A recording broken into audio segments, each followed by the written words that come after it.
This is the Pythia Oracle of Delphi. And I say the because there was no other like her of her caliber, though there would be others, okay? And I'm using this particular deck because it's kind of a heavy message, especially for me, but this depiction is very gentle, I'll say. But the person who created this deck,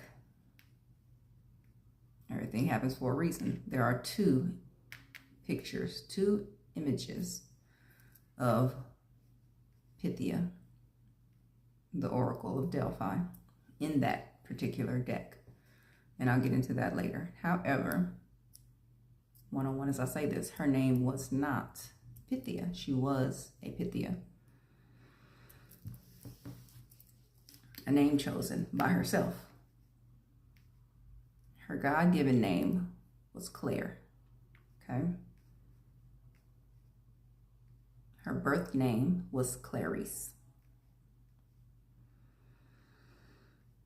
She was revered by many men of stature for her abilities as an oracle.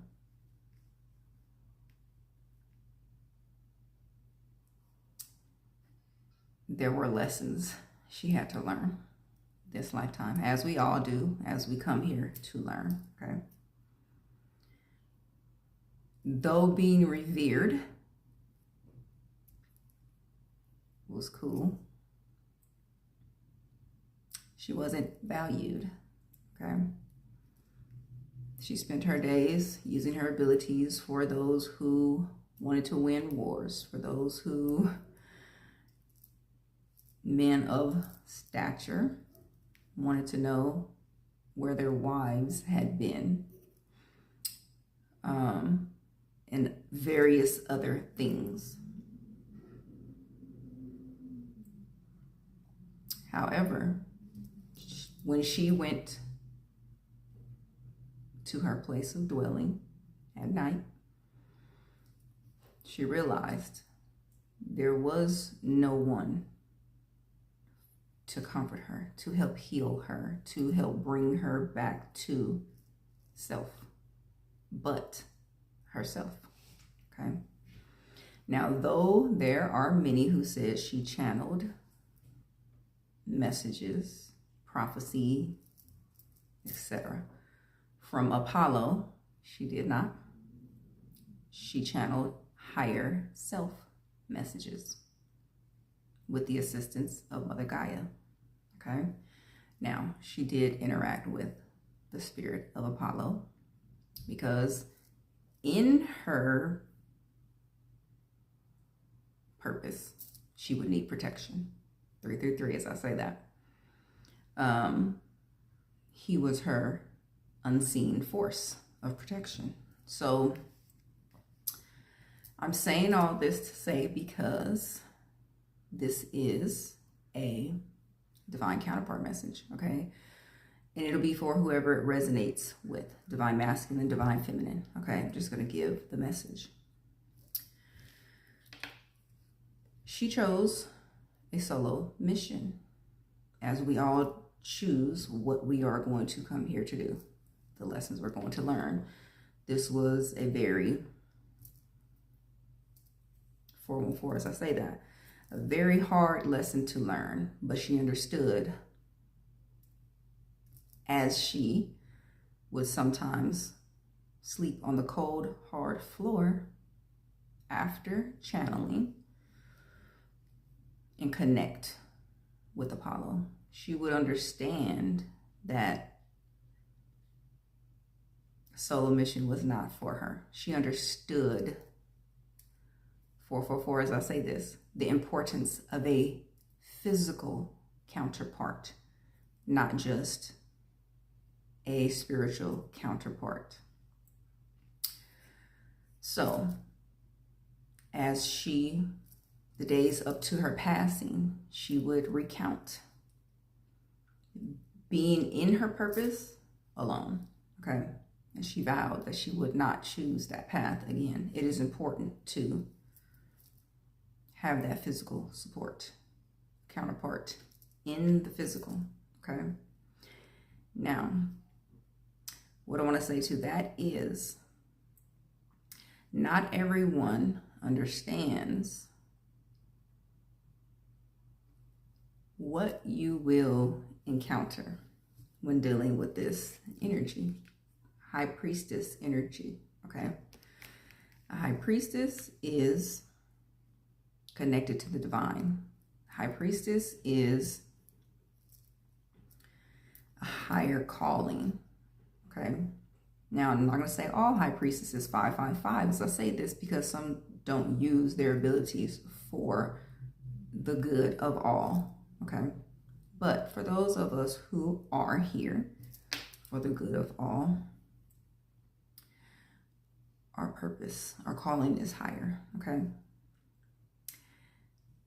Though some may refer to the Empress energy as divine feminine, the high priestess goes beyond the mother, wife, nurturer of the family. If you are in a counterpart, divine counterpart connection with a high priestess energy, you must be ready to and capable of bringing her back to self, okay?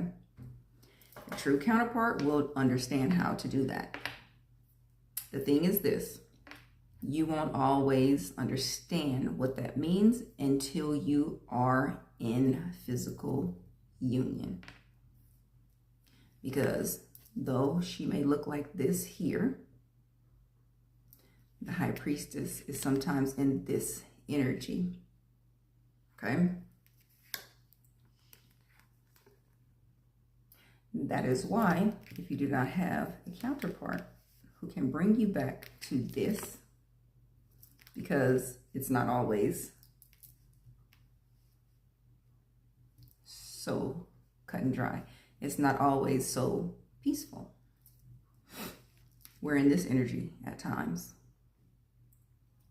That is why a healer, an oracle, a divine being of this caliber needs a protector, okay? And that in that way of a protector, you as the divine masculine energy would have to understand what that entails, okay? How do I bring my counterpart back to center? Because there will be times that they cannot always bring themselves back to center because that's what a counterpart is for. The high priestess energy protects in the spiritual, okay? And guides in the spiritual. The feminine energy, that is our purpose. The masculine energy protects, provides, and heals in the physical, okay? Our battles are different. Our roles are different. Therefore, you would need to understand 911, as I say this, her calling. High priestess energy, her calling calls whenever. Odd hours of the night. And I'm just speaking to self, I channel all day. It's how I operate. I channel all day. Consciously. So there will be those who do the same, I'm sure. There are those feminine energies, high priestess energies, who will be called to rise at odd hours and give messages. There will be those who are called to 1001, as I say that, ascended master energy.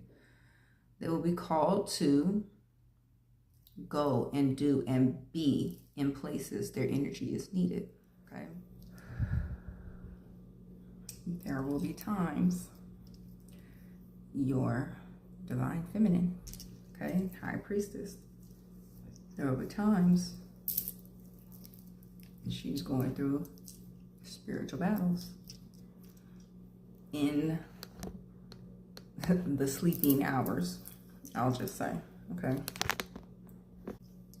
Meaning we get attacked in the dream state, okay? Spiritual is our first nature, everyone. We come from spirit into these physical vessels. Our first nature is the spiritual realm, okay? Now, the divine feminine, high priestess, traverses both realms, but we predominantly exist in the spiritual world, okay? So that means during our sleep time is when we're doing the bulk of our work. So that means waking up from nightmares,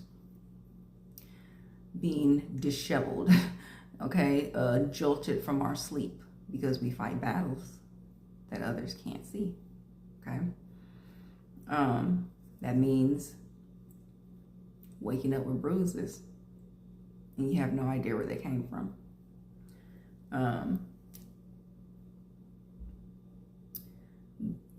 These are the things that we go through. How do I bring my counterpart back to center after something of that nature, okay? Our spirit helps others during those sleeping hours, okay? Because we traverse the spiritual realm, okay? It's why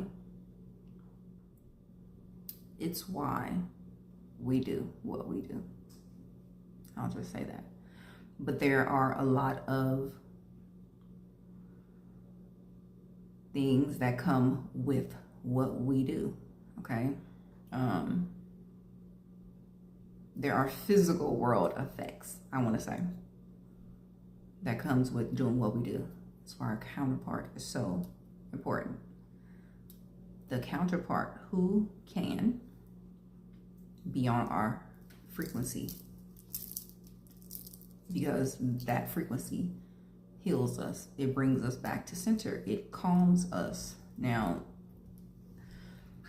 there are times, and I'm pretty sure I'm not the only one who've experienced this. So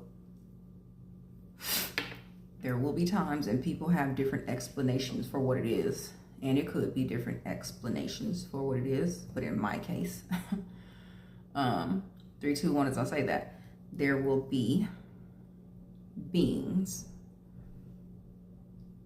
who come to interfere, I'll just say.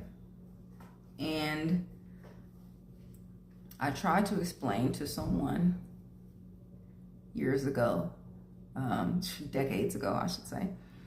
I was telling this person, while I'm sleeping, if you see me struggling or like moving in my sleep and I'm not waking up, gently wake me, okay? And instead of understanding that, because I didn't even really understand what or why that would happen at the time,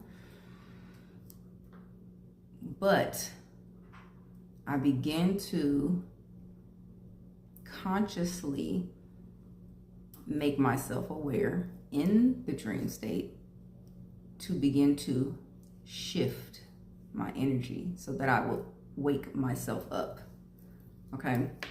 Now, instead of trying to get an understanding of that, this person, 444, as I say this, kind of got upset because they just didn't understand. Instead of trying to get an understanding, there just wasn't an understanding. Therefore, if you have a partner like that, you do not have a partner. If you're with someone like that who doesn't want to gain understanding, you don't have a partner. Therefore, they cannot help you come back to center. They cannot help you heal. They cannot help you in your purpose, is what I want to say. Because if you don't have that energy with you, you're constantly doing these things yourself. So essentially you are by yourself. Okay, so that message will be for whoever it's for. That could be a message for someone who is in a connection that's not really a connection. You're disconnected. Okay, if you, Archangel Michael in the background, I hear sirens. So if you are in that type of situation and you know your purpose is higher, your calling is higher, whether that be high priest or high priestess, because some masculine energies are in their high priest energy. Therefore,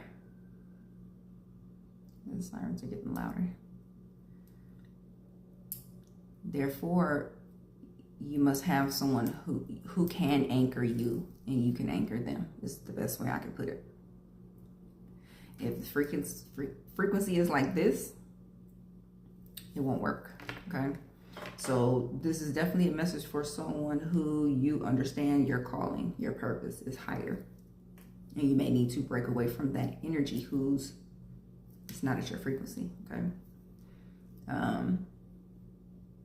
Now, earlier on in my awareness, things like that would be scary.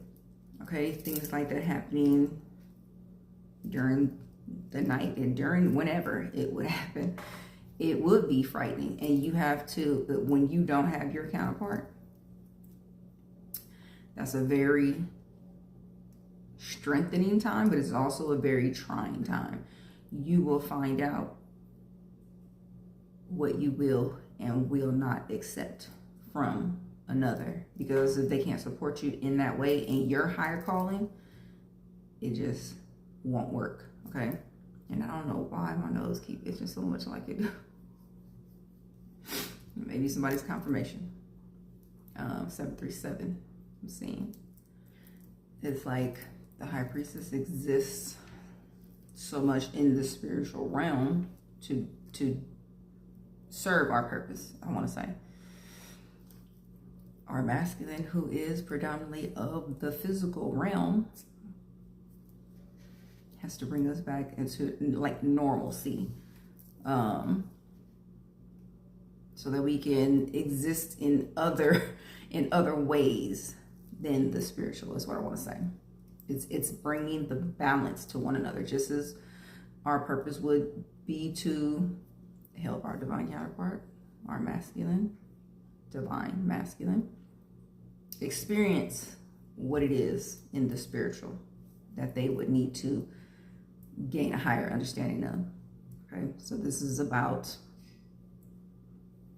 the meshing of the two worlds, is what I want to say. The uniting of the two worlds.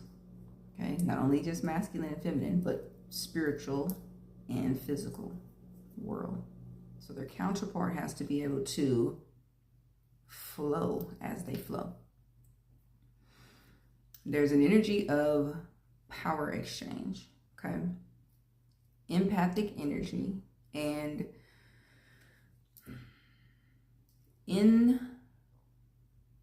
how do I say? In our purpose here, this lifetime, I will say, empaths are being called to role reverse. It's our learning here in this space and time, because a lot of the masculine energies have been by nature, and then you can look up your astrological sign. Is it masculine or is it feminine? The masculine energies are coming in as feminine energies, because it's how you have to learn how to adapt and come into your masculine energy, is what I want to say, and vice versa for us feminines. Because we have to understand how the power exchange happens. In temperance energy is what I'm speaking of. Being interchangeable when it calls to be. Because whereas the, excuse me, whereas the feminine energy predominantly exists in the spiritual, there will be times she needs to learn how to be grounded and coexist in this 3D reality. And a lot of the time that is prior to coming into physical union, because it has to be mastered prior to physical union. 1, 2, 2, 2. Yeah, 1, 2, 2, 2, as I say that. You may be seeing that number a lot. The masculine energy is learning to step into the forefront, speak up, take that leadership role, okay? The feminine energies are learning how to release, relax, sit back, and be in the flow state of the feminine energy, okay? This is what's needed in the grand scheme of things, is what I want to say. And I was doing some higher self channeling. That's how I got the message 1313, as I say that. That's how I got the story. And for anyone, I will always say, I will trust the higher self messages, the guidance that I'm being given before I read any book, before I read any writing from someone before me. Okay? Regurgitated information. So as I sit here and I give the story and the message, it is always up to your own discernment when you receive these messages.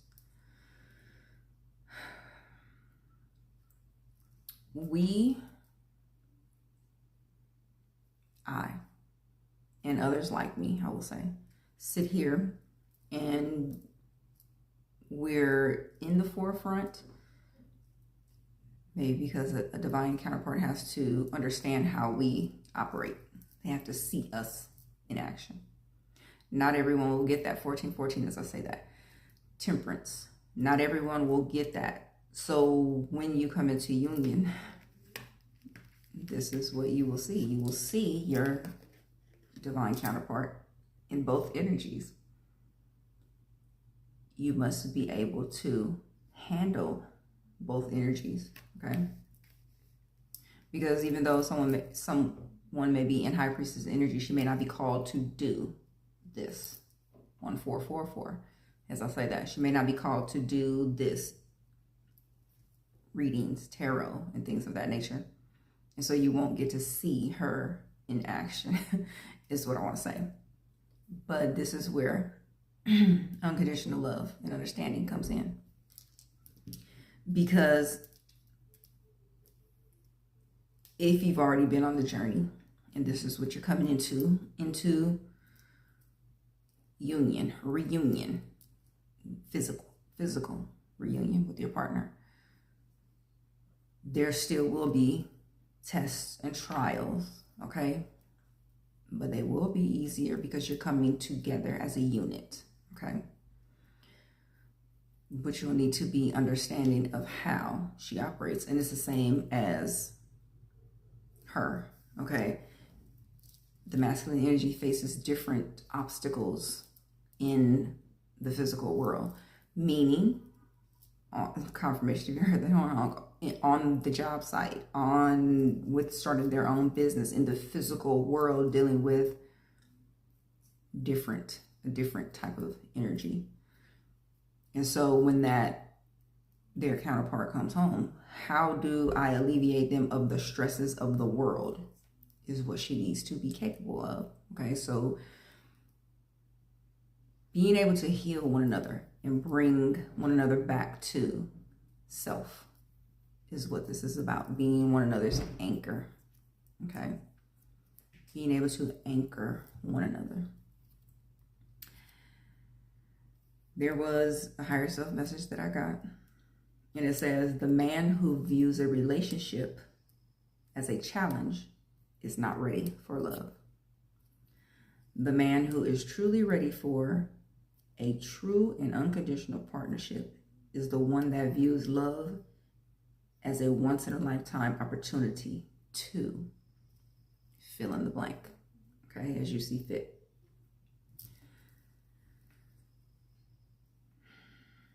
And that was a higher self message that I got. It says man, but woman as well, okay? Take it as it resonates. Interpret it as you see fit. 1717, as I say that, wish fulfillment, the star. Wishes are being granted. Those wishes are of reunion, physical reunion, and they are coming into play, okay? So with that being said, that's all I'm being called to share. So this is your message. I wish you all the best moving forward in your physical unions, and take care.